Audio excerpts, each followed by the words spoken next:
Sixers Nation, Sixer fans, happy, positive, excited Sixer fans. Welcome. Thanks for joining us. I am DJ Eastwood, Run It Back Philly. We got RB Philly Take. We got Sean Barnard of Pick Swap Media. We got a lot of things to talk about. And right before we came up here, Sean was like, it's a little bit more on, a lighthearted note or a positive note than the last time we spoke. So that's good. We were in the dark for how many games did Joel miss, dude? 2 months. Oh man, it was bad. It was dark times, man. And he came back last night and shocked all of us. Honestly, I don't know anybody that wasn't shocked. But yeah, thanks for being here. Do us a favor, hit the like button. Subscribe to all these channels if you're not subscribed already. And we'll get down to business, man. We got some things to talk about. RB, what's going on? Sean, what's going on? Yeah, life is good. Definitely higher spirits than last time we spoke. That I think last night even exceeded my expectations as far as how Joel looked, how the vibes were, and I'm ready to start talking about some serious playoff runs in a way that I wasn't sure we were gonna be able to have these conversations this year. So for me, my vibes are sky high right now. Yeah, and I'll second that. I mean, it's been gloomy the whole week. It's been raining, pouring, ugly. But last night at the Wells Fargo, it was absolutely shining. For once in the last 2.5 months, I actually enjoyed watching the game. Joel Embiid going through the routine. He is dominant. He can't be stopped. Maybe I'm a little too high right now. Maybe there's, flaws to take into consideration. I get it, right? But for once, and I'll pose this back to you guys, did the injury gods finally help the Sixers out? And instead of hurting Embiid going into the playoffs, he hurts him in the middle of the season. And then he comes back with 6 games to go, fully rested, in shape, by the way. This guy looked like he was 25 pounds lighter last night. I'm so locked in. I'm ready to go. I'm ready to run through a brick wall. Let's get into it, man.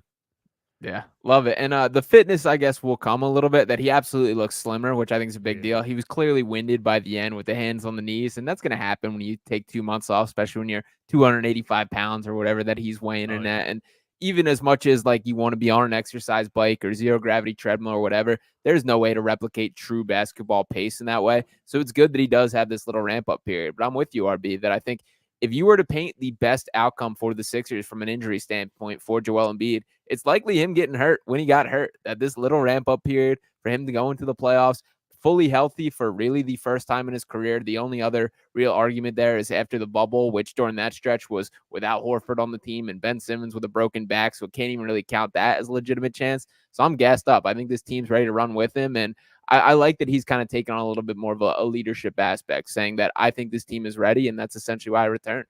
And you know what I want to say to that, too? I went back and forth with some people last night because I said that Embiid didn't miss a beat. And I feel like people misunderstood what I was saying. Not that he played a perfect game by any means, but I expected him to come in and play 6 to 10 minutes, not look that good, be out of shape. Now, he was running around. Nurse threw him right into the fire, and he was ready to answer. And you know what happened last night? Joel Embiid made winning plays. We'll talk about a couple others that made winning plays. But when it came down to the end, when it mattered in crunch time, I didn't think Embiid was coming back in. No. He said, Coach, put me in. His hands were on his knees. He was gassed. But you know what he did? He had one of the best defensive plays I've ever seen him make. He was locked in for a full 24, steals it away, goes coast to coast, and draws the foul.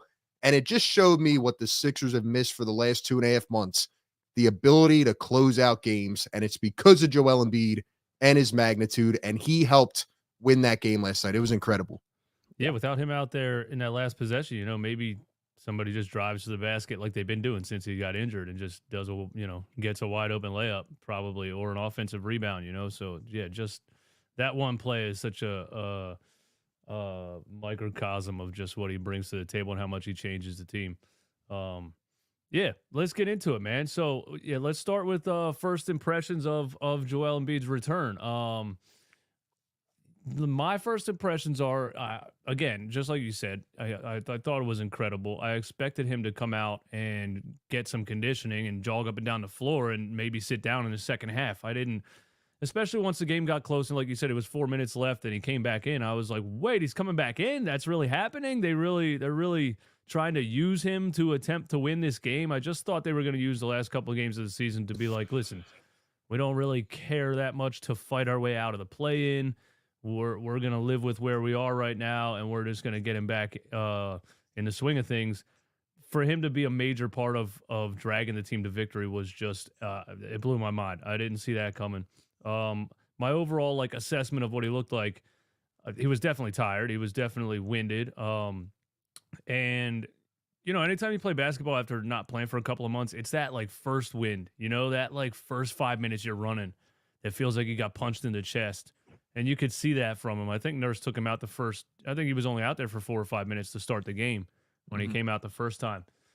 So I think that'll come back pretty quickly. But yeah, he was tired. I think the bright side is that most people seemed like they assumed that he wasn't going to be healthy. I think that was the natural thought that most people had. They were like, we shouldn't force him back. It's going to ruin his career. And I kept saying, I've been saying for a straight month, I'm like, do you think these medical professionals are going to let him go back out there if it's not healed? That doesn't make any sense from a medical standpoint, and it doesn't make any sense from a business standpoint, because at the end of the day, you want him to play 4 or 5 more years so you can keep filling up this arena. You don't want to ruin his career over the end of one season. And they thought he was going to come out there and be limping around and not be healthy. And so I think it's great that we at least saw. It looks like the knee is 100% healed. He just needs to get his conditioning under him. So that was just an amazing sign to me, because most people thought he was going to be out there on one leg struggling, and it didn't look like that. Yeah, absolutely. And I'm with you, DJ. I saw a ton of that as well, of people really speculating that. And from a logistics standpoint, it didn't make sense either. That we kind of were expecting this to be a 6 to 8 week injury. That yesterday marked exactly 8 weeks post surgery. That is the normal timeline for this type of thing. And I know there's always the weirdness surrounding the Sixers going down to last night, to him being even made available, that it's just not as normal as a traditional team. That's just the Sixers that we deal with. But he did look himself. He did look healthy. And I even think there was a spryness to his movement that I hadn't seen in a couple of years from Joel. His kind of lateral side to side, I think is probably directly correlated to him dropping some pounds and being thin, but he will play himself more into shape. But just that little bit of movement I was really impressed with. And also another area that I thought he took some significant strides forward at the start of this year was as a playmaker. And I thought that carried right into last night, that the decisions were fairly sharp. He was good as a passer. He was adjusting to double teams. Those were the steps that he took early on in the season. And it was nice to see that he didn't take any strides backwards in that during his time off. Yeah, I mean, I have no questions about what I saw last night. I was one of the skeptics that came in more so based on the reporting of the injury, because I feel like we never got a clear diagnosis. Like, yes, here's what it is. Here's how long he'll be out, and here's when we can expect them back. It was always just up in the air for people to assume. But when he came back last night, like Sean said, I didn't expect him to play. I was on the way to the game thinking it was just going to be another one of those games that we end up losing in the fourth quarter. But he comes out and you immediately saw the impact of the game. The Sixers are a completely different team with Joel Embiid. And I don't know about you guys, this has been the weirdest season ever. Do we remember that James Harden and PJ Tucker started this year on the team? And then at one point, the Sixers had no issues closing teams out. They would get to the fourth quarter and rest all their starters. Then Joel Embiid went down. It feels like we were in no man's land. And now it feels like they can contend with some of the greater teams with Joel Embiid back on the floor. I don't know. This whole season's just been it almost feels like timeless in a way. And here we are heading into the playoffs. The Sixers, nobody's going to think of them as a contender. Nobody's going to think of them as a team that can really make some noise. And I feel like it's because they forgot what this team looked like with Joel Embiid before. So in my eyes, all they can do is get better. All Joel's going to do is get better, in better shape, and get more comfortable. Let's, remember, he hasn't played with Buddy Hield. He hasn't played with Campaign, Kyle Lowry. So now you have a sample size to see what you can throw out there. And yeah, I thought Nurse kind of played him a little bit too much last night, but it seemed like he was ready to handle it. And you got the W. That's all that matters. I think I heard that he was waving off Paul Reed a lot of times. So I think Nurse was trying to sub him out. And he was like, no. There was one point where Matt Cord actually announced Paul Reed coming in, and Reed ran in, and Joel said, no, go back to the bench. And then Matt Cord said, oh, not yet. Sorry. And it was just, everybody was laughing because Joel said, nah, keep me out there. And I think one thing we've learned, no matter what you think about Joel, This guy wants to win, man. He would not be back on the floor. There are some guys in this league that would have hung it up for the rest of the season. Not Joel Embiid. He wants to win. Yeah, I think I was going back to his rookie season, also against the Oklahoma City Thunder, his debut. But there was a game his rookie season that went into overtime, and he was on a minutes restriction, and he wasn't allowed to come back in the game, and he kicked the benches, and that was like an iconic thing. And I was just picturing that. I'm like, what if he's on a minutes restriction, and this is a close game, and he's not allowed to come back in? What's he going to do? But I guess at this point in his career, he's allowed to say, no, I'm staying out, guys. Go back to the bench. I'm good. Yeah. And you want that out of him. That's a good trait in a player, to have that desire to win. That, to me, like, sets the tone for the team. That's what we're about, especially in a first game back, of having kind of not just the stones, but the desire to wave off a guy and say, no, I'm staying and I'm playing this game. So I think Joel is built like that far more than he gets credit across national circles. And I'm with you, RB, that I think there's a lot of guys that straight up aren't, that they are in it for the paycheck, that they know their worth, or aren't going to risk one game over the long-term potential. I like that Joel has that fight on a night in and night out standpoint, and it's cool that he showed that last night. So I was impressed with that, and I do think that sets the tone for the entire organization. I'm much more glad that he came back last night. Now that I think about it, when we look forward, I mean, tomorrow is probably the biggest game of the season. You're going up against Miami. If you lose that game, you're probably going to be locked into the 8 seed. Not for sure, but this is a huge opportunity to kind of pull within. And I'm sure we'll talk about the play-in and all that, but tomorrow's a big game. So to try to throw him out in the fire in Miami, where he typically struggles, I don't think that would have been the best idea to just start off with. At first I thought you were saying he's ruled out already tomorrow. I think that's not what you were saying, right? I was saying I'm glad he played yesterday instead of his first game being against the Heat, because that would just be a tough way to like throw him into the mix, Mm-hmm. Yeah, absolutely. Yeah, I think Oklahoma City was a good one to start with. I was saying that I'm like, they last time we played them, they didn't do anything special. They let Chet guard him one-on-one the whole first half, really. And I mean, let's be serious. That's basically. And I like Chet a lot, and he plays hard, but he's a third of the size of Joel Embiid, width-wise at least. So yeah, it was good. And I was saying, like, I couldn't imagine. We'll get into the they might get fined thing that came out because of how they handled the injury report, or lack thereof, or however they did it. They did it just how the Sixers do everything, the weirdest way possible. But yeah, I was saying, like, if the knee's healthy and he's been through scrimmages and all he needs is his conditioning, then why wouldn't he play against Oklahoma City? I couldn't figure out actually why he was ruled out, because I was like, what are they going to list as a reason? If all you need is conditioning, he should be out there as soon as possible. So I was like, it just makes perfect sense for him to come back against OKC. And I still don't actually know what the reason was for them to start with him listed as out instead of just listing him as questionable from the beginning. It doesn't really make any sense. And do you think it's like a strategy that the team uses and they keep getting fined by the NBA, or are they actually that bad at their job that like whoever was supposed to change it to questionable, like, forgot or something? You get all the way to the game and they're like, oh, he's playing. Wait, you were supposed to let us know if he's playing. I don't get it, man. Yeah, it is bizarre. Go ahead, RV. No, I was just going to say, I was thinking about that too. And Tyrese Maxey was actually the guy that went to shoot around, who I thought was going to play, and they ruled him as questionable originally, and he ends up not playing. And Joel, the guy that didn't go to shoot around, ends up playing. So I don't know. I don't know what to figure out. I think they're just kind of bad at their job, but that's just me personally. Yeah, and this will be the second time that they receive a fine for Joel Embiid's injury report, because the other time being in Denver, where he was not listed on the injury report whatsoever and then ruled out last minute. I can speak to that with Joel specifically. It's more of a collaborative decision than any other player really in the league. That this dates back to when he first got there, that every game he was listed as questionable, and every game it was go through the pregame routine. How are you feeling? What are the doctors saying? And then it's whether you play or not. And that's kind of carried out throughout his career. So I do think Joel definitely plays a hand in this. And even when you think back to how often this has been the case, that this has been through multiple regimes of this being the situation. Back to Doc Rivers, Brett Brown, even pre-Daryl Morey, with Elton Brand, whoever you want to attach to this, that it's always been Joel as the constant for this being an issue. But the bottom line is you just got to clean it up, man. Like, what's the harm in just listing him as questionable if that were the case throughout all of yesterday? Like, what is the bad part of that? I don't see the downside. So definitely strange. We'd like them to clean it up, but the bottom line is Joel's back. They've always been mysterious with things like this. And, Yeah. part of me starts to think that it's coming from the top. A guy that doesn't really maybe know what he's doing necessarily, but just has this idea of like, don't let them know. Don't let the fans know because it's going to be bad. Don't let them know. You can go all the way back to the Markelle Fultz thing. Like, you couldn't just tell us that he hurt his shoulder and he's seeing a specialist. Like, it lasted so long. It was just this, like, we don't want to tell the fans what's going on thing.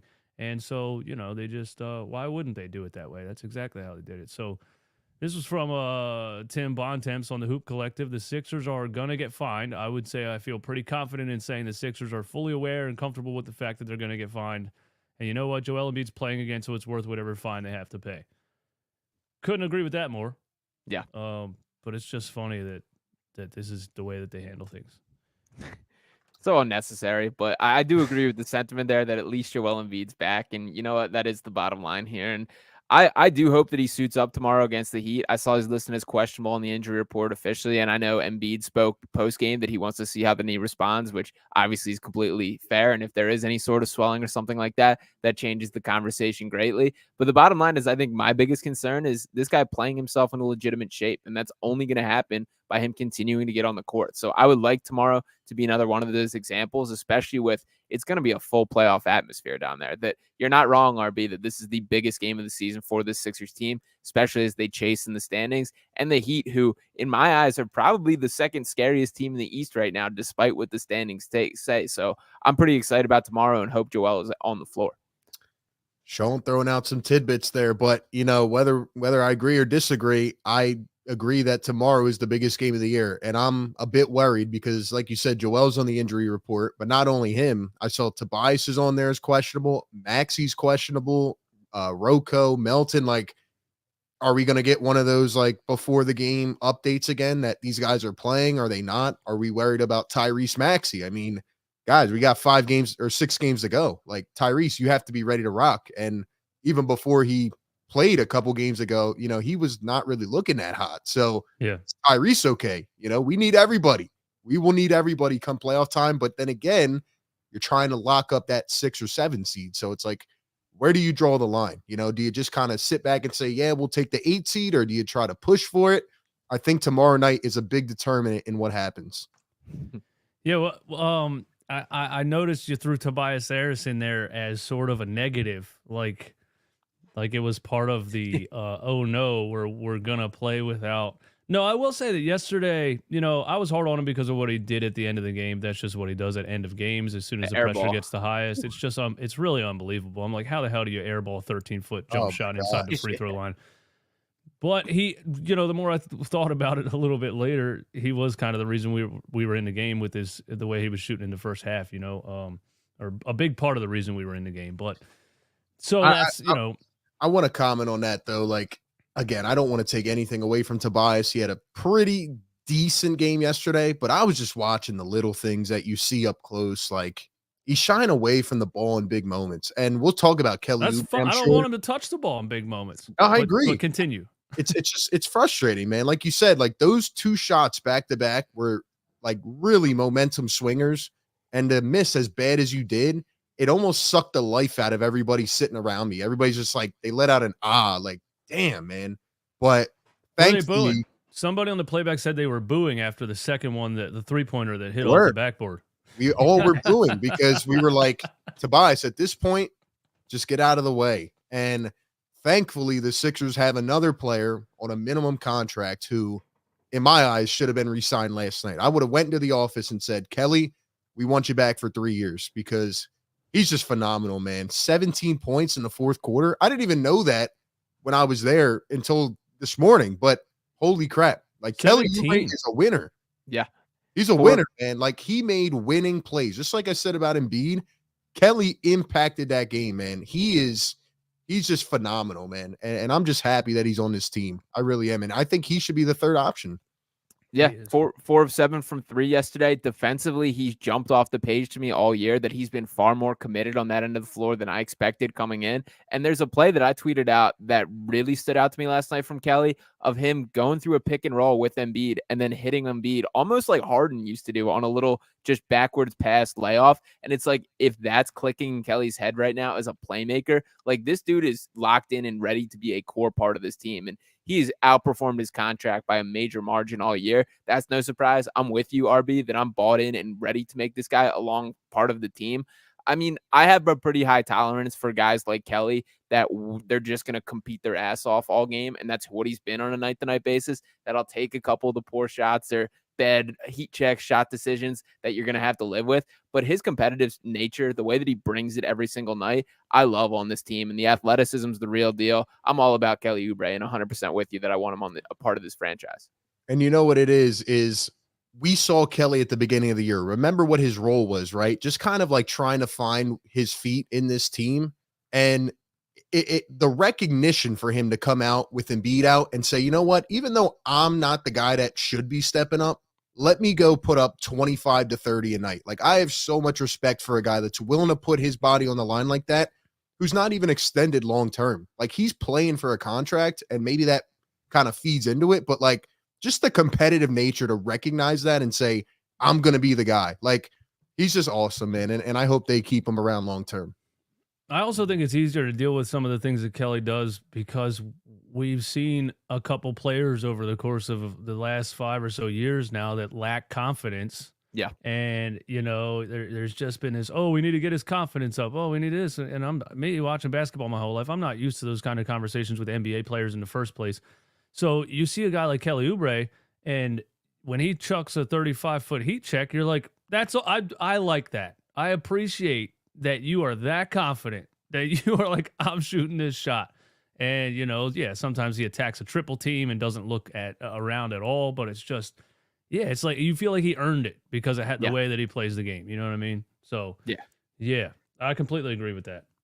And I also think that, like, speaking in the long term, like looking forward to this team, it would not surprise me whatsoever if now we start to see Tobias's minutes get cut into a little bit. That's like during the shorthanded stretch where Tobias was really playing his worst that I would say ever in a Sixers uniform. They didn't really have like the ability to bench him because of how shorthanded they already were. Now that like the roster is fully complete, and hopefully there's that even grows with guys like Covington and Melton hopefully getting back on the floor. I think now is when we can start to see Nick Nurse start to make those tough decisions. And really, if we're just looking at this with objective eyes and no dollar signs attached to it, Tobias Harris should not be in the closing lineups in a lot of nights. And I would love to see that be the actuality. And because of a guy like Kelly Oubre outplaying his expectations and showing capable of doing that, that opens the door for that to be possible.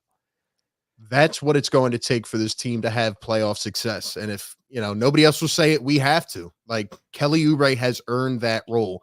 And like, he's so likable. Like, it's really not that hard to be liked by Philly, but I saw one of the quotes he made last night, and they were saying, how did you feel when they announced Embiid was back? And he said, I felt really bad. Like, my heart sunk, but for the other team, because I knew they were about to get destroyed. Like, those are the things that win this city over. And when he goes out there, and he had a steal and a slam in the fourth quarter last night, and he's flexing up to the second level. It's like, dude, like, Philly loves you, man. Just keep putting it all out on the floor. And I mean, obviously to put up 17 in the fourth quarter is ridiculous, but I think guys in that locker room are starting to look at guys like Kelly like, yo, we're dependent on you. We're depending on you to do this, man. Like, he has earned that. And I agree. There are a lot of players I would take over Tobias in the closing lineup. Yeah. A city like Philly just really, really respects underdogs and guys with a chip on their shoulder, and you know, the hungry dogs run faster mantra of Jason Kelsey, and Kelly Oubre is that guy. And again, for years we've you know, we went through the tank and we got some guys that are overpaid, overhyped, treated like celebrities their whole life, walked in here on a, you know, with a silver spoon, and Philly's like, bro, you're stinking it up. And then you get booed, and you make comments after a game about the fans booing you, and it's just, there's never, you know, Kelly Oubre made comments about when they got booed a couple of weeks ago, And he was like, dude, they were about to boo us out of the building if we didn't pick it up. I'm like, exactly. He understands why they were getting booed. It's not that hard to grasp. And guys like, Bryce Harper and Jalen Hurts have had the same kind of quotes about the team being booed. Like, we were playing like shit and they started booing us. There's no, he's just one of those guys that gets it. He gets what Philly wants. Just compete, play hard.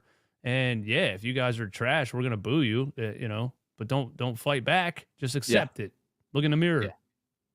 And another guy that I think clearly gets it and has exceeded my expectations in a major margin is Kyle Lowry. That Lowry's another guy who feels built for this team, feels built for this city. He's obviously a Philadelphia kid that has been around and one of the more successful NBA careers, ring on his finger, all the All-Stars, everything that you want to say. He's still got way more left in the tank than I expected at this point. That charge he took last night was huge as far as opening the door for a win for the Sixers team, leading the Sixers in charges on the year, which is wild considering he's played less than 20 games in a Sixers uniform. But I'm all in on Lowry, and some of this I know had to do with Tyrese Maxey not being there yesterday, but I thought it was interesting Nick Nurse pairing all the minutes with Kyle Lowry and Joel Embiid, that every moment Joel Embiid was on the floor last night, so was Kyle Lowry. So I think we're working ourselves into this guy being like the point guard of this team, and I think that has some really exciting potential.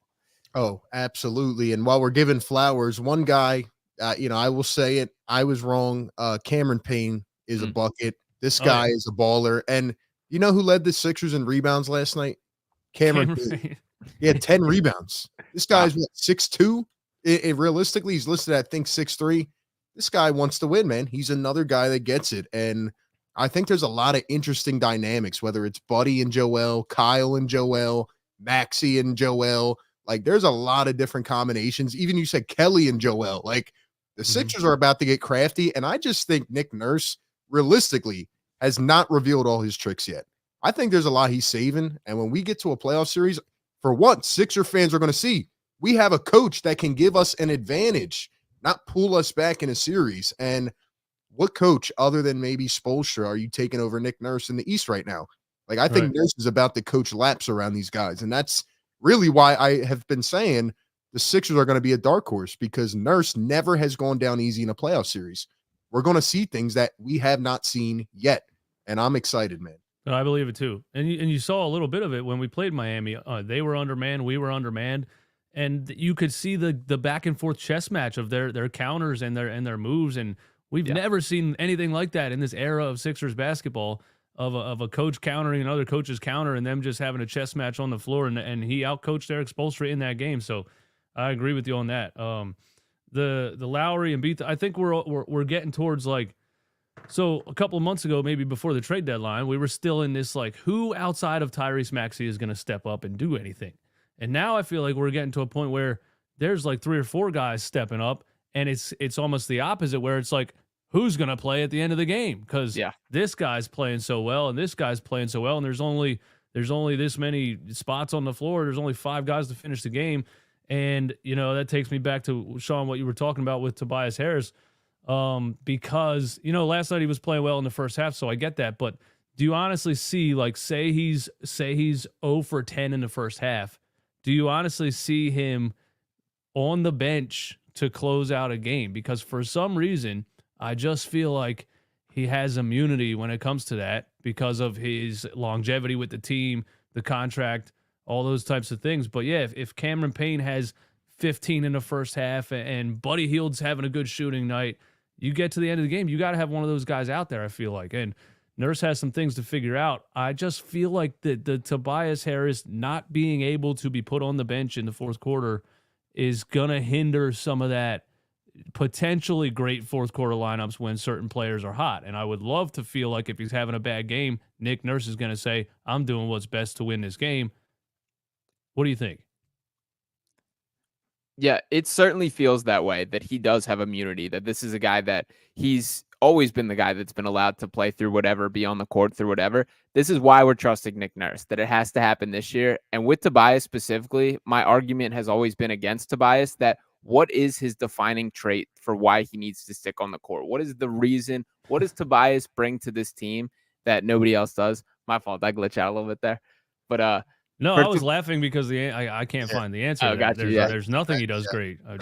Yeah, like when you look at each of these guys on the roster, there's like the one trait that you know you're gonna get. Like with Kelly, it is the athleticism, the motor that he's gonna bring. With Buddy Hield, that he's a sniper, he's going to knock down 3-pointers. Kyle Lowry, it's additional ball handling, it's the grit on defense. Tobias is just like a jack of all trades, a master of none. That there isn't that one skill set that he brings. And for a specific like critique of last night, like he was getting beat off the dribble by Lou Dort last night. And no disrespect to Lou Dort, who's like a fine NBA player, but that just can't happen. So like I'm with you that there absolutely feels like there's this immunity. But if they actually want to take this stride to become this like championship contending team, these are the hard decisions that need to be made. And that's why Nick Nurse is in this position. So I'm not saying that I'm 1,000% it's going to happen, but it absolutely should if they want to take it to that next level.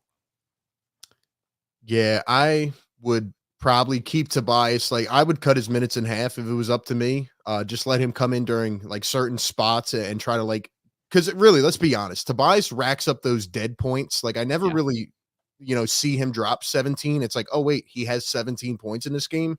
But I mean, I think where the Sixers are going to struggle is the rebounding component. Like last night, there was a play where Chet's like jumping up against like Campaign or someone, and Tobias is just sitting behind Chet watching the rebound. And they showed it like 4 times on the replay. I think it was challenged. And I'm like, who's going to step into that spot? Like, if I'm thinking right now off the top of my head, maybe the best bet is to go with Batum at the 4, Oubre at the 3, and maybe that's how you roll with it. But again, are we getting Rocco back? They said he was going to come back yesterday. They said he's going to come back tomorrow. When's he coming back? Like, Rocco could make a difference on this team, even though Nurse kind of like pulled away from him before he got injured, which I don't understand. I thought he was playing well, but like, who's going to be that rebounder next to Joel Embiid? Because we've seen it before. We've seen the dark times of the Sixers getting out rebounded in a playoff series. It is not pretty. Who's going to be that guy? And if it's not Tobias, like, I'm sorry, he cannot play. Like you said, what's that defining skill? Mm-hmm. Yeah, with the love that Nurse already has for Lowry, but Lowry doing the things that he does well, I could see him being in most of the closing lineups, even with Maxey out there. And like you were talking about how good Lowry's looking alongside Joel Embiid. And then you're looking at like, if Campaign's hot, are you going to run 3 guards out there in the fourth quarter, depending on the matchup? If Buddy Hield's shooting the lights out and say, he's part of the reason you're there, you would want, and you come down to a close game, you would maybe want Buddy Hield to be out there. So Nurse has a lot of things to figure out, and I think I just want to know that he has full flexibility to put whoever out there he wants, whoever out there he feels is playing the best and has the best chance of winning a game. So, there was one game maybe a month ago, Tobias was playing really bad in the first half, and Ricky Council came in the game in the first half, and by the end of it, Tobias had 27 minutes, and he was fully healthy. So, maybe that's around where Nurse could get him to if he's not playing well. If he's having a good Tobias game, by all means, I'm not, you know what I mean? But if he's not playing well, 27 minutes, 25. Yeah, 20. completely fair to me. And another guy I wanted to bring up that we haven't really touched on yet is Buddy Hield. That I was pounding the table, so excited that Buddy Hield would be in a Sixers uniform. It's felt like forever that we've hoped for this to be the case, and I've been really underwhelmed so far. I kind of want to get your guys' temperature on Buddy. I know, I think it's going to look better the more that he gets to play with Joel, and that's really why he's here, for some of that 2-man action. But I've been just kind of disappointed in the way he's looked so far. So curious your guys' thoughts.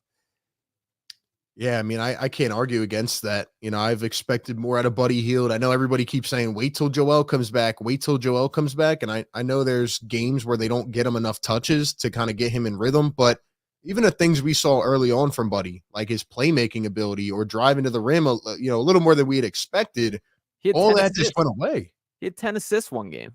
Yeah, and he had over 20 the first 4 games, and it all just went away. Like, did they figure him out? Is he not as consistent? Like, the Sixers gave up draft picks to get that guy and valuable assets. And keep in mind, he's not like signed past the end of the year. So do we get to McDaniels territory where he ends up walking in free agency and we don't even bring him back? I think he could be an X factor on this team, but I agree with you. I've been very underwhelmed. And, the Sixers will need his shooting down the stretch 100%. Yeah, his first couple of games here, it wasn't even just the shooting. Yeah, like you said, he was making all kinds of plays. He was driving to the rim, right hand, left hand. He was making plays, passing the ball, and we were like, wow, he's got a lot more game than we thought he had. I thought this guy was just a catch and shoot 3-point shooter. And then maybe it was a Knicks game. I don't know. I don't know off the top of my head if there was a Knicks game in there. Somebody might have played him really physical, pushed him outside the 3-point line, didn't let him get to his spots. He had a bunch of turnovers, a bunch of bad shots, and it affected his confidence. I feel like with Maxey out there and then having to play some of the games without Maxey when Maxey got the concussion, and he really struggled without Maxey when he went out without that concussion. And maybe it's a confidence thing right now, but he's definitely not doing all of the things that he was doing in the beginning. Yeah. Maybe it's teams that are game planning for him, and maybe after the trade deadline they just were not.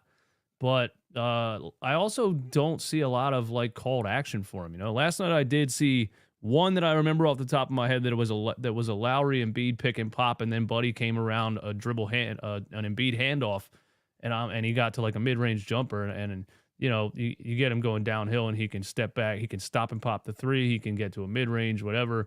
I don't think he's a very good ISO player. I don't think he's realistically going to beat many guys off the dribble or anything like that. But Nurse is a strategic coach. Maybe he gets him back involved, but it hasn't really felt like he's tried that much to get him back involved. You know Yeah. what I mean?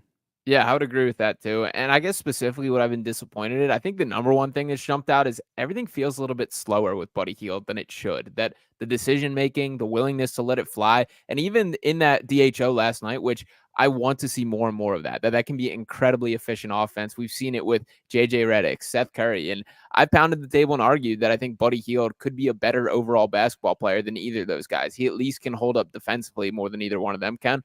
But like even that specific play, there was still some hesitation in Buddy to just let it fly. Like there's almost like a herky jerkiness to getting into his motion, which shouldn't be there for a guy who's throughout his entire career been one of the best shooters in the NBA. So I would love just kind of a shake Buddy by the shoulders and be like, dude, you're one of the best shooters in the league. Go let it fly more than you are. And shout out to Kyle Neubeck for writing up his article last night that there was a little bit of a conversation between Joel and Buddy last night following the game, basically saying like, you have to take these looks, but I think he does for this offense to function. But I agree with you, DJ, that I would like to see more of an effort to make sure he is getting those looks. Yeah, man. At the end of the day, it kind of just comes down to Joel has to elevate everybody. That's what it feels like to me. There are certain guys that will take the initiative, but it's just going to take a different like concept of learning to play with Joel for some of these guys. And we have to hope and pray that it happens. Like with all these deficiencies, Joel Embiid can make up a lot of them, right? But like, is it enough in a playoff series? Can he do enough based on where he's at health-wise, progress-wise, etc., to help this team get over the top? Like, can they go out and are we being too optimistic, too pessimistic? Do we think that this team can go the distance? Like, can actually win a play-in, win a playoff series in an upset, and get to the second round and try to get past the second round? Like, where are we at with that? Because I really don't know at this point. I'm trying to make myself believe that with Joel, everything can be changed, but I don't know. Yeah, I'm in. I'm believing that like people forget how good, and I think DJ's pulling up this exact one here. Yeah, like just look at the difference with and without Joel, and I'll let DJ riff here, but that's night and day.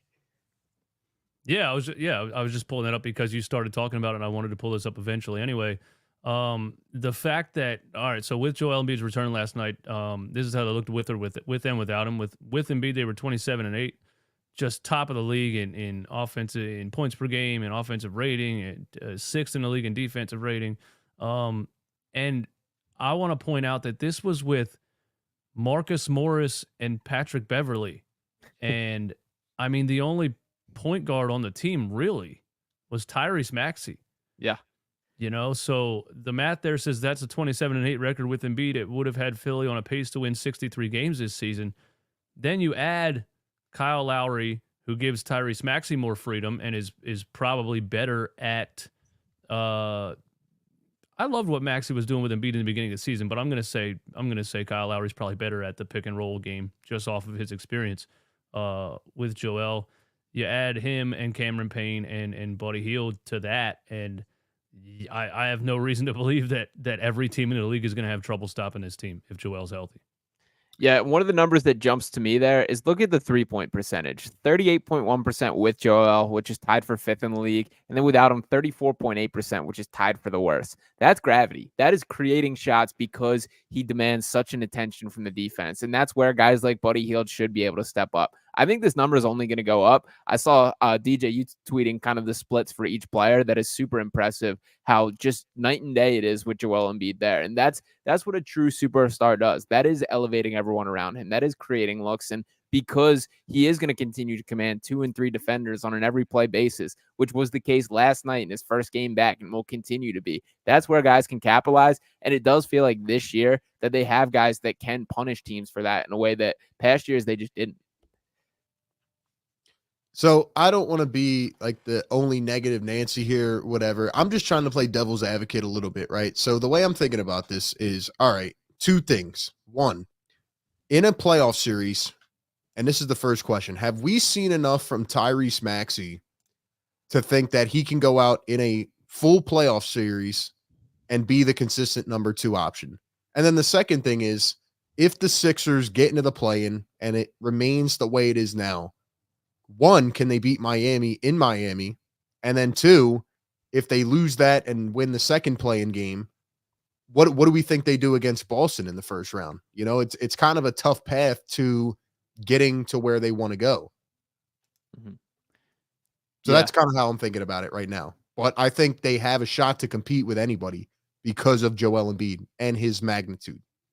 Yeah, so for the Tyrese thing, for starters, for sure, this is uncharted waters as far as expectation for him. But I think there's something positive to him as far as last year it was the James Harden, Joel Embiid 2-man action. That you can't argue with the efficiency of that. The numbers were off the charts. But there was something so robotic about it of that you knew what the decisions were on every play basis. That with Maxey, there's like this refreshing randomness of he might run off ball. He might run down a screen or do something that it's just not as traditional pick and roll, pick and pop. You know what the decisions are. That I think is important. That I think that's part of the reason why the Denver Nuggets are as effective as they are with Jamal Murray and Nikola Jokic, that there's so many options that you can go with. So I think that to me is a reason for optimism for why this offense has a higher ceiling. And then as far as like the guys around it, it just doesn't feel like there's such stark weaknesses. Like PJ Tucker, who I love more so than most, I would say, and still had those moments. That still was like a guy that you didn't have to pay attention to on the offensive end. There isn't a guy like that on this roster. It just feels more well-rounded, and each guy feels like their strengths and weaknesses are more built around Joel than I feel has ever been the case, which gives me optimism as well. And then the injury thing, I still think is relevant here, that we're going to see this man healthy for the first time really ever in his playoff career. Yeah, and I think Tyrese Maxey is there. You know, if playoff games come down to the fourth quarter, close game, I see him. I mean, he's still number 2 to Joel, obviously, but I see him being closer to a 1B where if you want to throw the kitchen sink at Joel, good luck stopping Tyrese Maxey. And I've seen him enough this season. Maybe not seasons past, but this season I've definitely seen him put the team on his shoulders in fourth quarters plenty of times. And not look like he lacked any type of confidence whatsoever. Just a swag about him that was like, I am right now the best player on the court. Nobody can stop me. I'm shooting the ball again. Give it back to me. Get out of my way. And that's kind of been the attitude that we've been waiting for Tyrese Maxey to grow into. And I feel like he's there this season. I definitely think he's not at his ceiling by any means. When he's 27 or 28 years old, he might be a bona fide superstar. But I think he's there enough right now to be a very high level number 2 next to Joel Embiid. And so I have no reason not to have all the confidence in the world in him right now. And, you know, 2 50-point games this season. And I think the Kelly Oubre thing is going to be a big part of it too, really, because looking at the Denver Nuggets, you know, Aaron Gordon's such a big part of that, having multiple options, because that's the whole goal. Like, here's our first option, right? If you take that away, here's our second option. If you take that away, guess what? Alley-oop Aaron Gordon on the baseline. And Kelly Oubre had a quote last night about it's going to take a couple games for us to learn what we need to do when Joel's on the floor. But he mentioned cutting to the basket. And I'm like, I've watched this team for years now, and I feel like that's what they've always lacked. And Kelly Oubre is a guy that's going to bring that. Another reason why maybe I would rather see a more athletic, aggressive player out there than Tobias Harris in certain situations. But I think Kelly Oubre is going to be a huge part of it, and that's the big three for me right now. You know, the Maxey and Embiid. I didn't think I'd be saying it when they signed him, but Kelly Oubre can hit you with 27 or 28 on a good night if you're paying attention to those two guys. Yeah. Yeah, I mean, it's hard for me to disagree with that. I would just hope that they are as consistent as they've been, lately. I hope Tyrese can get 100% healthy and could get confident in that playoff kind of mindset, because in years past he hasn't really been consistent. But again, I can't blame him because it is a lot for the young kid to weigh on his shoulders. I'll go back to what I said earlier. Like, if Tobias Harris is taking away touches from Oubre and Campaign or, Nico Batum, Buddy Hield, whoever it is, like those additional touches. And maybe that's another reason why Buddy hasn't been as efficient. If Tobias is taking away those touches, I feel like this team's going to run themselves into the ground, because we've seen Tobias in the playoffs against a lot of different teams. We kind of know what to expect, right? He's probably going to have one good game, but it's going to hurt. It's going to hurt the team. So if Nurse has the balls or the ability to make that big decision, the Sixers may be able to come into a playoff series and win a couple of the first games. And okay, now the other team is like, all right, we're in a bad position here. And maybe you can't recoup from that, but it's going to take a lot. And I mean, Joel Embiid has a lot to prove as well after he came out in Game 7 last year the way that he did. So I just hope that this is perfect timing. And I hope that all these other guys can step up. But, it is going to take a lot. Playoffs are a different breed. I don't think Tobias Harris actually wants any parts of that to begin with. I think the past couple of years it's been like when Joel gets shut down, we're all like, now we need Tobias Harris to step up, and then we're like, you're paid this much money, here you go. So it's kind of like he's forced into it. The body language that I see from him doesn't tell me that he wants those moments whatsoever. So if we're in that situation and he in his mind he's not confident doing it, you can just be like, listen, we overpaid you. We owe the money, cool. But you're Kelly Oubre, Embiid, Maxey, Cameron Payne's been cooking if he's having a good game, whoever else. I just think maybe you can be like, listen, if you have an open shot, take it, but you're not going to be featured in the offense just because you're the highest paid player on the team. Mm-hmm. I would hope that is the case. But I'm also worried about the things that don't happen when he's on the ball, like the rebounding or the defense. Like Sean said earlier, he was getting beat by Lou Dort last night. A couple of times he got beat. I think it was Wiggins who beat him off dribble. We get to a playoff series, you're going to have to go. I mean, they usually put Tobias on one of the better scorers too. So if it's Boston, it'll probably be Brown or Tatum or Derek White. If it's Milwaukee, it may be, Giannis at points or maybe Middleton. Tobias, we're going to need you. Like a big thing that he does is he lets a guy go by him waiting for help defense instead of like help defense is there for if you get beat. But he'll just let a guy go and turn around and look. And I have a clip on Instagram of him getting beat by LeBron James, and then he dunked on Mo Bamba. And I was talking about the lack of effort from Tobias just at the very beginning of the play. And it kind of blew up on Instagram. It has 150,000 views, which is probably one of the reasons he blocked me on all social media, because, something like that blows up and it says Tobias Harris gets cooked by LeBron James. And he's probably like, oh, there's this guy again. Somebody sent it to him. But, I think he relies on help defense too much. And you don't see that effort right off the beginning to try to stay in front of the guy. Mm-hmm. Yeah. No, his footwork and his lateral movement, I think, has gotten worse this year, and that's never been particularly a strength of his. But it feels like he gets beat baseline like several times a game. That kind of rotation out to the corner three, he's not able to either like contest and slide his feet and keep a guy from getting baseline.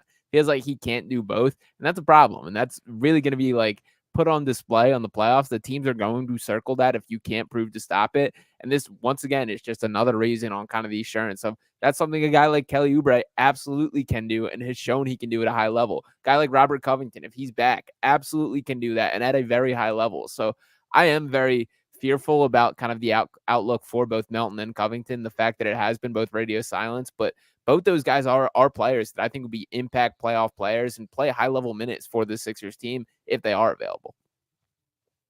Yeah, I hope so. I mean, they're going to need everybody they can get. So, I know we're coming into these playoffs and nobody's really talking about the Sixers. And, I think they can be a dark horse team if we get that level of Embiid, especially with how he looked last night. But, it's going to take everybody. And I'm not one to just sit here and write off the season if we get beat in the first round. No. The Sixers got to this point because in my opinion, they didn't do enough to address the deadline when Embiid was out. So it's like you put yourself in a tough situation, but can this be the point where they finally get over that hump? And I hope we don't result in another second round exit. Yeah, I could see, if I had to take a realistic guess, I mean, anything could happen. They could be a play-in exit, anything could happen, or they could go all the way. I guess what I want to say is I wouldn't be mad if they got past the second round and lost in the Eastern Conference Finals. I wouldn't be mad about that. Absolutely. And at that point, you'd be a lot more excited looking forward to the offseason because, again, you got a guy coming off the books and some cap space, and then you can try to improve on what you did this season. But so I think that's the short-term goal that I think I want to see for the Sixers is be in the Eastern Conference Finals.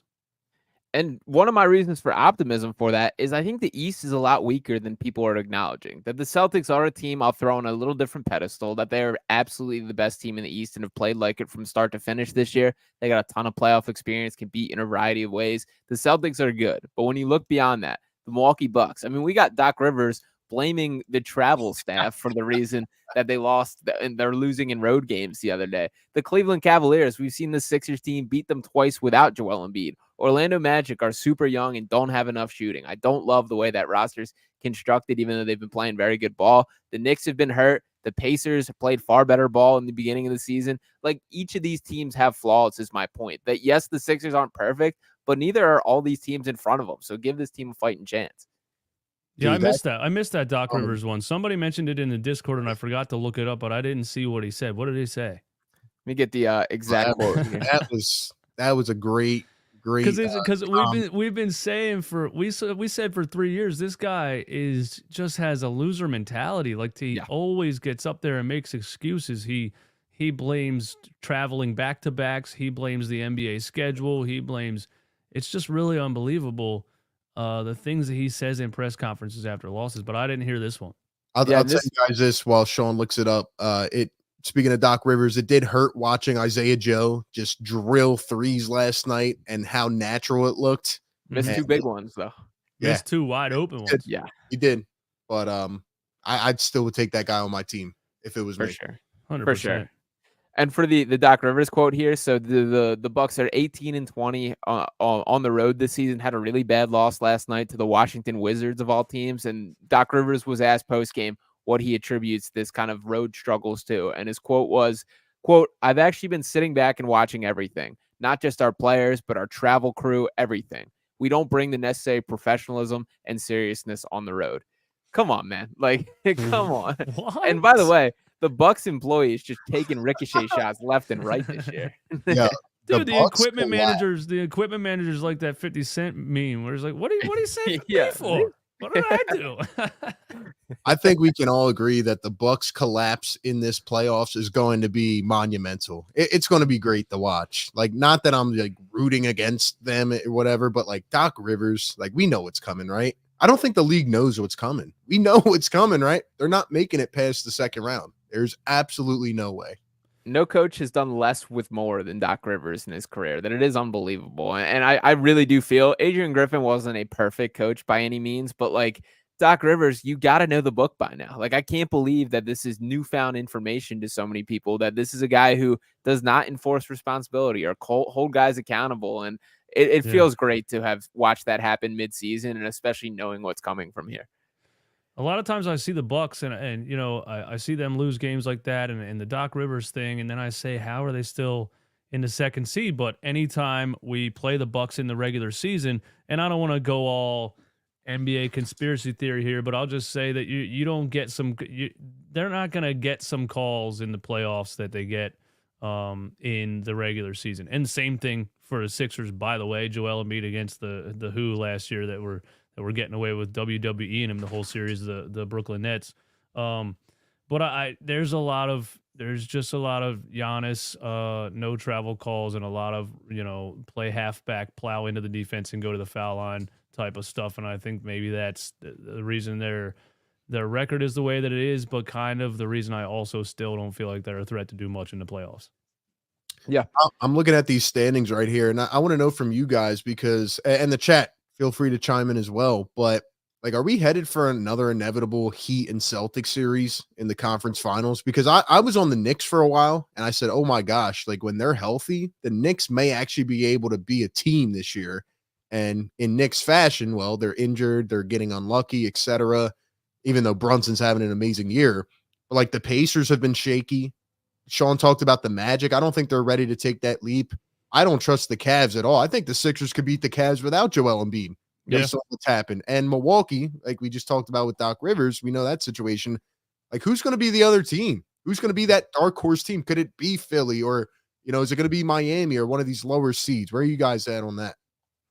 Yeah, I think it's going to be interesting the way these standings shake out. That I personally am still keeping the door open for the Sixers potentially climbing to that 6th seed. That this Pacers team has struggled of late. That matchup, we mentioned it already, but against the Heat tomorrow is going to be huge as far as standings. If they don't win that one, that probably closes the door on on getting to the 6th seed. But if they find a way to win it, they're right in the run of things here. And with the Sixers schedule from here on out, they're all winnable games. The Magic are going to be the most difficult team that they face. We're talking about playing the Memphis Grizzlies, the Detroit Pistons, the Brooklyn Nets. These are the worst teams in the NBA, and that is who the Sixers close out on. So I'm not fully closing the door for them to climb to that 6th seed. And if we want to be super optimistic lenses here, we're talking about that's a first-round matchup with the Cavs, and then that would be a second-round matchup with the Bucks, assuming they take care of business. We're then talking about a pretty clean path to the Eastern Conference Finals there. Now, I know that is a lot of breaks going their way for the Sixers to have that even opportunity. But, like, if it is Heat Celtics first round, I'm not guaranteeing the Celtics win that series, man. That, like, the Heat are a team that they've been the Celtics kryptonite in years past already, and they have that same look this year. That Jimmy Butler getting off his side quest, focusing up. Jaime Jaquez is a player this year. Terry Rozier is going to make an impact. But this Heat team looks as scary as ever, and I would absolutely love for that to be a first-round matchup because at the minimum, that's going to be a bloodbath. And also, the Pacers are losing right now to the Brooklyn Nets. So yeah. I mean, that would be a huge loss. And just to add on to that point, Sean, like talk about writing the story, right? Sixers get over their second round demons by taking down Doc Rivers. I mean, you couldn't write a better story, man. Couldn't write a better story. I think maybe that played into them bringing Joel back as early as they did. Maybe they would have sat him out a couple more games, but maybe they said, listen, we're actually right there. The 6th seed is very attainable, and if we, at least bring him back on a minutes restriction and give ourselves a chance to win the Oklahoma City Thunder game and the Miami game, maybe we're in the 6th seed, and now that Cleveland's there at 3, we feel like that might be our best, our most favorable matchup in the first round. Whereas if we're coming out of the play-in tournament, I'm confident against the Bucks, but I'd still rather play the Cavs, and the New York Knicks were at number 3 just a week or so ago. So I was saying I want to stay in the play-in tournament because a healthy New York Knicks, I don't want Joel Embiid going up against them in the first round, coming off a knee surgery and as physical as they play, or just the fact that, they can stagger our offense or just really shut us down on the perimeter, at least without Joel. I don't think we've seen a lot of games fully healthy against the Knicks this season with Joel on the floor. But the Knicks have run into a bunch of injury issues. Now they got another OG Anunoby elbow issue, I think, or something else. So I think, the Sixers should be all in right now trying to get up to the 6th seed to try to face the Cleveland Cavaliers in the first round. That's the most favorable matchup. But one against Doc Rivers would definitely be for the history books. There would be no better way to write that story. And I would be confident. I would be confident that we win it too. And the Bucks are losing right now to the Grizzlies. So what will the excuse be after that? They're not on the road this time. They're at home. So the thing is, they gave him the craziest part is like it's not like you can do 1-year contracts with a coach. They gave him like 4 years, $40 million. Yeah, $40 million. Adrian Griffin was done wrong, man. I'm sorry. Like it's his first year. What were they, like 30 games in, 40 games in? And they were mad about how bad the defense was. But that has a lot to do with the fact that you just traded Drew Holiday for a guy that doesn't play any defense. That's maybe not the coach. You ever think of that? Yeah, exactly. And if there was like a clear-cut candidate, like, this coach is in a gap year, like he's the perfect fit for us, I would understand it. But are we still living in this world where Doc Rivers is the savior? Like, I don't understand it. You just saw what happened in Philadelphia, and man, it is crazy. Just another example of how owners don't necessarily have any clue what they're doing. And owners a lot of times have their hands in certain things when they look at maybe they look at media, maybe they see how the team's being talked about on ESPN, and there could be just these guys that have their hands in all kinds of different business ventures, and they're like, listen, get rid of this coach. I don't like what they're talking about on TV. That's realistic. That could really be the way that things go down. I've felt that way about Josh Harris a lot before, but that could have happened with Milwaukee. It's not the guy that owns it doesn't necessarily know what he's doing. Actually, probably more times than not in professional sports. Yeah, no, I agree. One other take I wanted to add, and this is kind of off topic, but now that I'm looking at the Celtics record there, I'm just thinking about it. If the Celtics don't win the chip this year, or at least get to the finals, like it's time to have a convo about Jason Tatum, right? I mean, it's never been served up on a silver platter like this for the Celtics, and Tatum has had everything you can ask for, build around him in Boston. I mean, if the Celtics don't get there, like it's time to have a serious combo. But that's just kind of a side take. Yeah, I think one thing definitely an angle that people take a lot is that why is this team so bad without Joel Embiid? And then they'll say like when Tatum's out, the Celtics don't fold like that. And I think part of it is that Joel Embiid's such a superstar that the entire thing revolves around him. The entire system revolves around him. You're taking away the actual nucleus of the whole thing when he's gone. And Jason Tatum's a very good player who's the star on the team, but is he the actual nucleus of the team? Does the team completely fall apart when he goes away? No, because he's just, I think, the number one, but just part of the system, really, compared to a guy like Joel Embiid. I always compare Joel to Nikola Jokic as far as impact on the team, and that's why I'm like, how scared of the Nuggets would you be without Nikola Jokic? Would Jamal Murray lead them to the finals? No. You know what I mean? So that's how I always look at the Sixers without Joel versus the Celtics without Tatum. I just don't think Tatum's on that level of superstar. Agreed. We got a couple super chats we got to get through. Go ahead, Aubrey. You were going to say something? No, go ahead. You're good. Chris said, go ahead, Sean. I do think that there's like a notable gap between, I've always been against the Tatum and the MVP conversation. Did he freeze? I think he's bugging out a little bit. We lost your audio, Sean. Are you still there? We lost Sean's audio. I say just go through the super chats. He didn't come back. Sean didn't come back. Somebody message him. Type him up. Oh, back now? Oh, are you there? Yeah, there you are. There you are. We lost everything you just said, basically. Yes. I think he's still behind. I think he's lagging. Oh, okay. Chrissy said, yeah, the only reason I know Tobias has points during the game is the fact that he never makes shots, and it's a big thing. He's an NPC at this point. Thanks for the super chat. Mr. Rudy, I don't have much faith. Who do you think is the player employed to dive at Joel's knee? Last year it was Cam Johnson. I say Caleb Martin or Pritchard. Hopefully nobody. Pritchard, Caleb Martin, Neesmith, Crowder, Suggs, and Hart. One of these guys will full throttle dive at Joel's knee. I just expect this type of goofiness. Yeah, I'm not even gonna put that energy into the air. Yeah, Mr. come on, Rudy. Rod. Come on, Rod. Come on. I love you, but somebody was in my playback. I blocked him, and he's a guy that's been in there for a while, and I could not believe what he said yesterday. And I was like, kick him out, get him out of here. And he's like, I didn't mean it like that. Get him out of here. The fact that you would even, you know what I mean? Like, yeah, I don't think there's a player that's diving at his knees.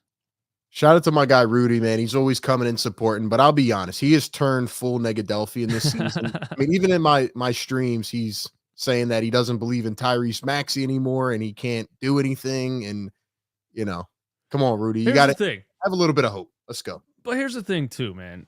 And I had to train myself a little bit over the past couple of years.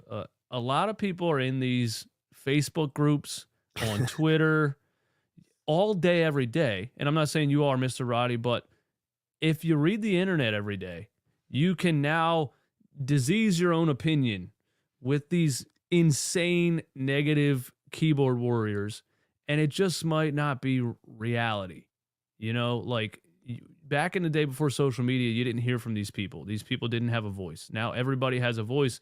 And sadly, there's not yet an IQ test to make a social media account. I hope one day we get there. But for now, anybody that can move their fingers is allowed to type something. And there's just There's so much negativity. It blows my mind. It really does. There's Sixers fans that hate Joel Embiid. There's Sixers fans that, yeah, they want to see Tyrese Maxey fail. It's so odd, but it's not new. It's just the fact that these people have never been heard for before social media. Yeah, no, I agree. And I do, I'm right there with you. Like, even on this post I put out a couple days ago, it was an April Fool's joke saying that the Sixers had re-signed Tobias. And, there were people on that post saying, this would be a great contract, like get him at $16 million a year. And I'm like, there's no way you think that. There's absolutely no way that you would be happy with that. So I'm telling you, dude, it's Rudy. If you're on Facebook, get out of there. There's something out of all the social media. There's something about Facebook groups that is the most negative, insane takes I've ever seen in my life. My mom is still in the Phillies one for some reason, and she was talking about how the people wanted Bryce Harper gone after the first 2 games of this season. And I was like, you got to get out of these Facebook groups because that's just not a thing that people with a brain say. Yeah. No, it's wild, man. Yeah. And for the trade Joel Embiid people, I would just like to ask, like, how did you enjoy watching the last 2 months of basketball? Because it's straight up intolerable that it was just brutal watching all that. So yeah, Facebook is kind of the dregs of a lot of those conversations, and it happens a lot. But yeah, it's a wild world we live in with how much goes on like that. Well, Facebook's a little bit older, I think, and I think the demographics a little bit older, and I think a lot of them kind of stopped watching basketball for the most part, but they still want to have the conversation. So, it's kind of like Facebook is my uncles. My uncles are like that. Oh, but Embiid, isn't he hurt again? Oh, he's never going to do anything. They don't even, they don't watch it. Get in the post. Yeah. Yeah. I think Eastwood hit on it perfectly because there's no, there's no requirement of accountability. Like on Twitter, I can make a fake page with a Joel Embiid profile picture or a Tobias Harris profile picture. And if I say something that's utterly ridiculous, who cares, right? Who's going to find me or know who I am, So like after a bad Joel Embiid game, these guys come out, Joel Embiid hater 23, and they're like, Joel Embiid's the worst player of all time, trade him.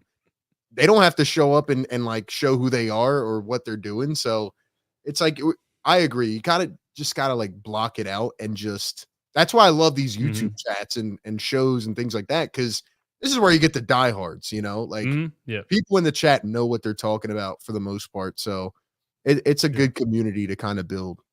Yeah. And since we've all been building our own Discords and membership groups and you really finding the fans that are really bought in and really want to contribute to the conversation and not just some negative, guy in the chat, random negative guy in the chat. But yeah, I think my defense of Tyrese Maxey is always still, there's always this deflection too, where people are like, well, what about Maxey? Wasn't he supposed to do this or that? And I'm like, he's not the one on the max contract yet in his prime, If he's on a max contract and he's 27, 28 years old and he's folding in the playoffs, by all means, everyone's going to be like, this guy didn't do what he was supposed to do.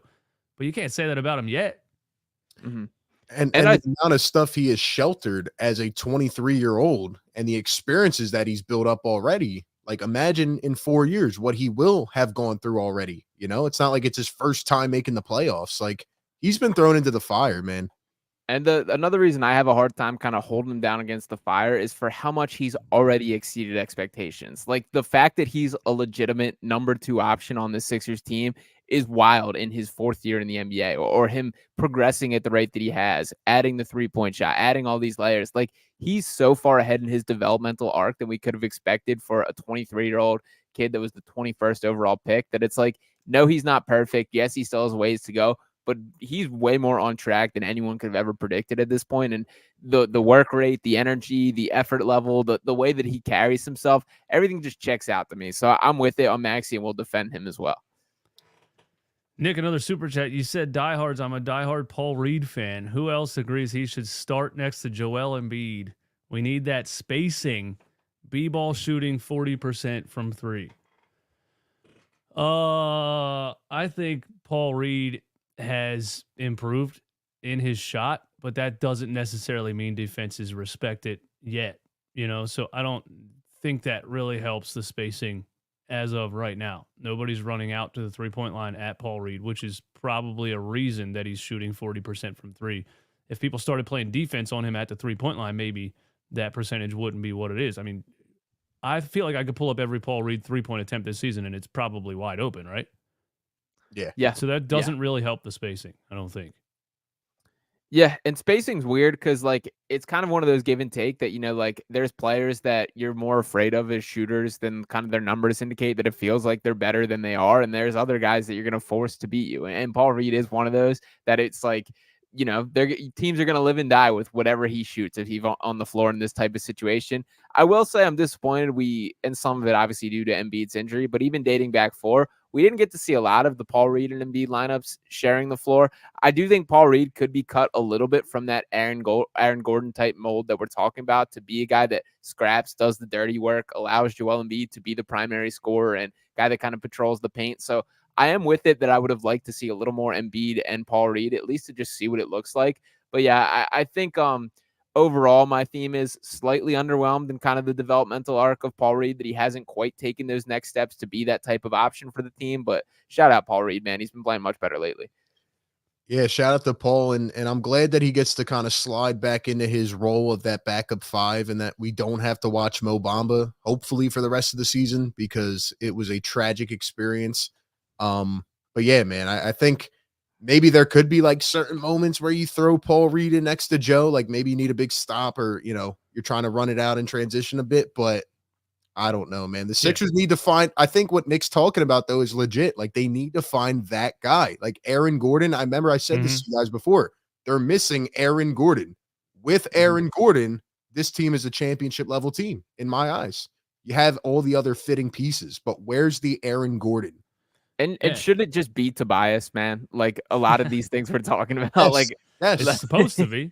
That's the position. That's the role. Like that's what they need to fill. Well, that goes all the way back to Elton Brand and Brett Brown, or whoever was in charge at the time. You know, it could have been Josh Harris and his billionaire buddies, but you know, nobody really looked at this team back then and said, "Let's build a team that makes sense. Let's put a rebounding athletic power forward next to Joel who can also catch and shoot the three. Let's get a point guard who will spread the floor." They did the opposite of all of that. They just, you know, trade for this guy, trade for that guy, put a bunch of, you know, guys that score in the paint all on the same team together. It was absolutely ridiculous. And the Nuggets strategically built that team, and Aaron Gordon was such a massive trade for them. But I think a level of basketball IQ comes along with that, knowing where to be, where to cut, when to cut, how to play off of Jokic and things like that. And I like to compare Paul Reed, I feel like, to a fullback in the NFL. You don't want him to do anything really finesse wise, dude. Run forward, plow everybody out of the way, and the running back's going to follow you. And then he gets thrown into being the running back. We'll say that, you know what I mean? And then kind of his deficiencies start to show, and people are like, "What the hell? I thought this guy was good." And it's like he's good at a certain role.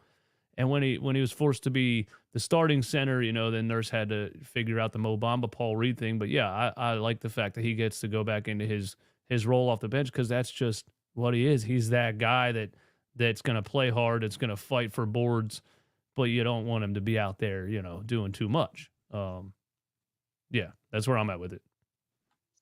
We did see a lineup earlier in the season. I only remember seeing it one time with Joel and Paul Reed on the floor together, and I don't remember it being any good. Yeah, it's tough given Reed's skill set. Maybe it would be a bit better now given his shooting increase, but again, like it has to be respectable, you know? Like that void has just been there. It will be there. Tobias doesn't fit that mold of that type of player that they need. And yeah, I think it is going to hurt in the playoffs. So I do want to say I feel like Paul Reed has improved incredibly with his footwork and his finishing, right hand, left hand, righty hooks, lefty hooks, his pivot spins and things like that. I think he's gotten a lot better offensively than we've seen the past couple of years. So I definitely want to shout him out for that, because I feel like he's really working on his game every offseason. Definitely.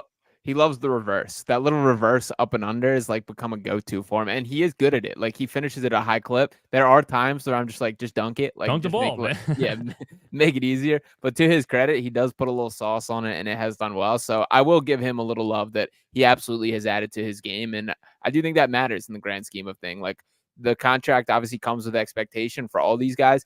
And while there was a little bit of a slow start to this year, I do think that he has added layers, got better, and brought value to this team, which is all you can ask.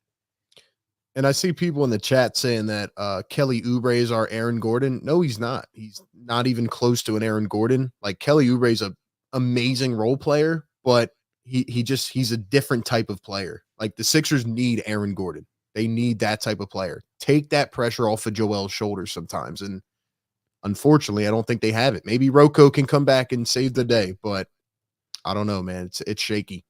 Yeah, I think Kelly Oubre is a straight up modern day small forward. I don't think he's a power forward whatsoever. I don't think he's really known to be a rebounder or anything like that. He gets them. He's a fighter, but yeah, he's not that big body bruiser type of power forward that you would like next to Joel. Which always just makes the Tobias Harris thing make less and less sense when you really look at it. Yeah. The thing that I will point to towards Kelly and kind of the Aaron Gordon comparisons, it is still that lob threat kind of outlet that he does provide. And I do think that's like incredibly valuable offense that's so difficult to guard. And it's one of the reasons the Nuggets are efficient as they are. Kelly is capable of that. And those baseline cuts and that kind of dunker spot niche that he carved out for himself at the beginning of the year, I do think that's all relevant. Like there were a couple putback dunks that stick in my brain from earlier in this year that's exactly what you want from him. So from like a role standpoint, I get it. He's definitely not a carbon copy as far as a player, but I also think like as far as an archetype for a career, I could see Kelly following a similar path as Aaron Gordon. That Gordon was the guy down in Orlando for a little bit and then saw that like this doesn't quite equate to winning for me getting up 20 shots a game. Kelly kind of had a similar opportunity that I think this year has been an example of him having a little bit of that realization that I'm obviously a very talented basketball player, but for me to maximize my role on a team, it might not be things running through me. And I do think he's realizing that, which is to his credit. And obviously it's been fitting on the Sixers team. So still a shout out, Kelly.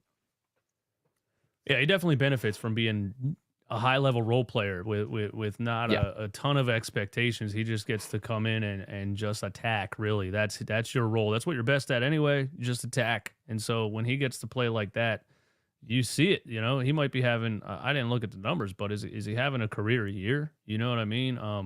I think he might be having the best time he's had in his career. I think he's having a lot of fun, and I think he likes his role in the team. You know, after being in Charlotte, where really he was just chucking up shots because there was no identity whatsoever and almost not getting signed to an NBA team at all to get in this opportunity, you know, again, sign Kelly Oubre. Yeah, I agree. And, you know, Kelly even talked about Charlotte. He said, I had no desire to really play in the city. Like the fans didn't care. It felt like you're just going out there to go to work every day. Here, he's actually having fun, and you can see that. And that's why guys love to play in Philly. So, yeah, I think he's earned himself a pretty good payday, you know, maybe in the range of like 10 to 15 a year. He's earned it in my books. I would not hesitate. Yeah. It's always going to be anytime lots of players come to Philly and they're like, oh, this is my favorite place to play. You know, Philly, New York, and Boston. You don't really get hardcore passionate fan bases outside of that on that level that those three cities are. Those three cities are just sports cities. And once you play in one of those three cities, I feel like everything else seems like, yeah, Charlotte. I mean, that, you know, it's like Kyle Kuzma in Washington, you know? Yep. Yeah. Yeah. Or Jordan Poole, you know? He's probably hanging out till like 30 minutes before the game, like, oh, I gotta go play a basketball game. He's probably not even thinking about it. Yeah. And there's some guys that's what they're built for, that's what they prefer, that this is just a job, something they do. But if you are built for wanting the biggest moments, that like Philadelphia catches so much heat for being overcritical of players. But I think a lot of people don't give the right attention to the other side of the coin, is how much they'll defend you and be at your back when things are going well, or when you do leave it all on the floor the way that guys do. And that is the beauty of Philadelphia as a sports town. And I'm with you that New York, Philly, and Boston, maybe Chicago at times I might throw in that mix. Is kind of a good sports town. But yeah, those are the elite of the elite. And Philadelphia, like when you get it, you get it. And I think Kelly is a guy that does. Yeah. You guys got anything else before we get out of here, man? Thank everyone for coming through. Thanks for hanging out. That we appreciate the participation in the chat. We appreciate you listening to us. Tomorrow's a big one, man. Tomorrow's another big one, and that's gonna, you know, you were right on, Sean, when you said, you know, if we lose that game, it might close the door of us getting that 6th seed, and then maybe we just accept the fact that we're probably gonna end up in a play-in game. So tomorrow, there's a lot riding on it, and I'm excited for it. Yeah, and beyond tomorrow, just to kind of note that obviously tomorrow is the big one, and then it's against the Memphis Grizzlies, the San Antonio Spurs, the Detroit Pistons, the Orlando Magic, and the Brooklyn Nets. So tomorrow's a tough one, but beyond that, it's pretty smooth sailing. So they can take care of business. It is up for grabs. So I guess if you want to wrap up with a little prediction for the final 6 games, that would be cool. Yeah, let's do that. The final 6 games. Yeah. The thing is, like, I feel like if we were in the middle of the season, they would have brought Joel back maybe last night. Then they'd probably sit him a game and see how he feels. And so I don't really know what they're gonna do. Are they gonna play him all 7 of these games and really just ramp him up and get him ready? Is there gonna be a couple of games that he doesn't play in this final 7 games? They do have Grizzlies and Spurs is a back-to-back, so I do think that's worth noting here. So I think it's probably unlikely he plays in both of those. Yeah, he's not playing both of those. No way. Yeah. And who knows? I'm gonna go 6 games left. You said? Yep. 5-1. They like finish the season out 5-1, and they end up in the 6th seed. That's my prediction. Love it. I'm going because I think Embiid's not going to play one of those back-to-back games, and I think tomorrow's going to be tough. So I'm going 3-3. I think they go 3-3. They finish in the 8th seed. They lose to Miami in the play-in, and they beat Atlanta. And we got Sixers Celtics first round, and we'll leave it up. I can't even handle it, man. I cannot handle a Sixers Celtics first round series, man. I can't handle it.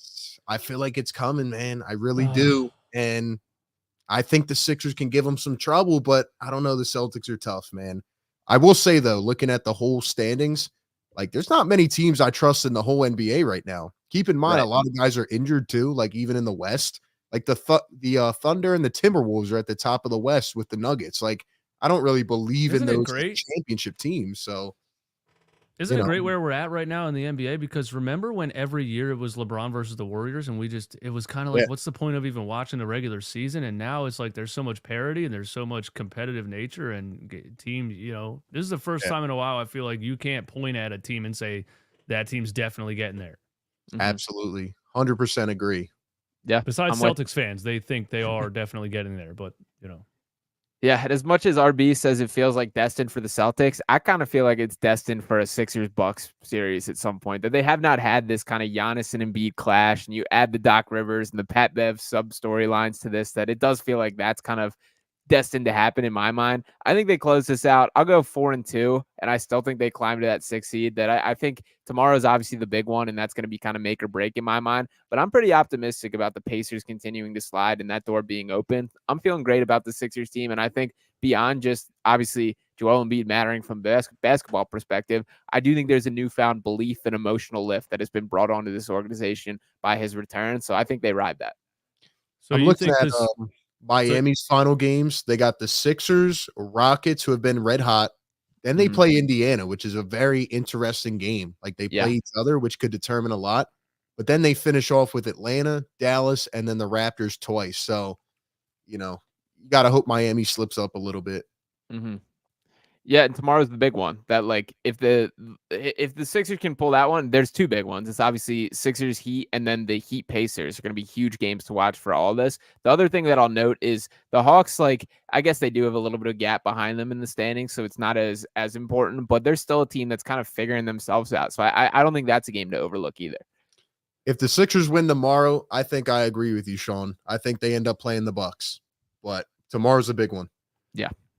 So, Sean, you think they're gonna, if they end up you think the Bucks are gonna fall to 3? Is what you're saying? I either that or I do think that ultimately happens. But even if it's a second round, if they go Cavs and then Bucks in round 2, I'm totally cool with that being the case as well. And I definitely see a world where that happens. Yeah, same. And again, Doc Rivers continuing his Doc Rivers ways and then facing the Sixers in the playoffs would just be a story of all stories, man. I hope so, man. Also, the Pacers are down by 3 with 8 minutes to go against the Brooklyn Nets. So let's hope, man. Hey, man. Guys, thanks for coming through. Are we live on all 3 channels right now? Yeah. All right, we're live on all 3 channels. If you're not a subscriber of RB or Sean, my guys, go over there and subscribe and vice versa. Come over here. Yeah, thank you guys for coming through. Love collabing with you. And yeah, tomorrow's a big one, man. Let's do it. Yeah, Let's absolutely. collab again before the playoffs, man. Absolutely. Absolutely. Let's do it. All right, guys. Peace. Chat, hit the like button. See ya.